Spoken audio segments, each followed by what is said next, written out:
గౌరవం పెరగడానికి ఒక తండ్రి తన అనుభవంతో చెప్పిన నిజాలు. సమాజంలో కొడుకు గౌరవం పెరగడానికి ఒక తండ్రి తన అనుభవంతో కొడుకుతో చెప్పిన 12 జీవిత పాఠాలను ఈ వీడియోలో తెలుసుకుందాం. నీ సోదరుడు లేక సోదరి నీ వాటా ఆస్తిని తినాలనుకుంటే వారితో గొడవ పెట్టుకోవద్దు. నీ తల్లిదండ్రులకు చెప్పి నీ వాటా ఆస్తిని రహస్యంగా వారి నుండి తీసుకో. బంధువుల ఇంటిలో గాని అత్తవారింట్లో గాని బయటగాని భోజనం ఉచితంగా వస్తుంది కదా అని ఎక్కువ తినకు. ఇది నీపై ఉన్న గౌరవాన్ని తగ్గించి నిన్ను ఒక తిండిపోతుగా చూపిస్తుంది. నీకన్నా ఎక్కువ స్థాయి ఉన్న ధనవంతుడిని అవమానించడం వల్ల అవి నీకు లేనిపోని కొత్త సమస్యలను తీసుకువస్తాయి.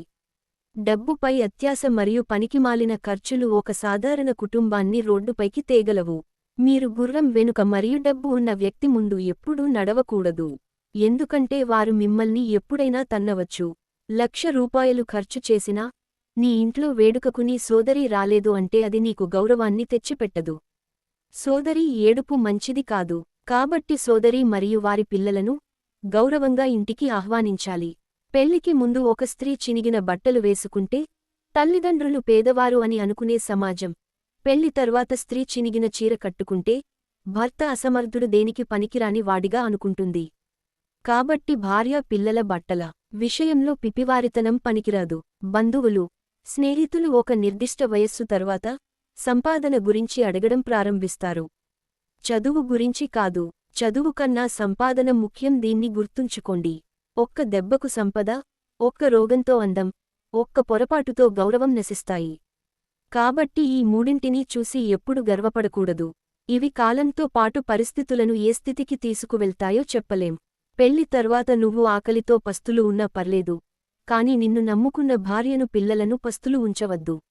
ఎవరైనా నిన్ను విడిచిపెట్టాలని అనుకున్నప్పుడు వారి వెంట వెళ్లడం వల్ల నీ గౌరవాన్ని పోగొట్టుకుంటావు.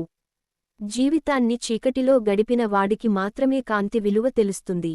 ఒక పురుషుని ప్రతిష్టను స్త్రీ నిర్ణయిస్తుందని, అలాగే స్త్రీ అందాన్ని పురుషుడు నిర్ణయిస్తాడు అని పెద్దలు చెప్పారు. ఎవరైతే నువ్వు లేనప్పుడు కూడా నీకు గౌరవం ఇస్తాడో వాడే నీకు అసలైన మిత్రుడు.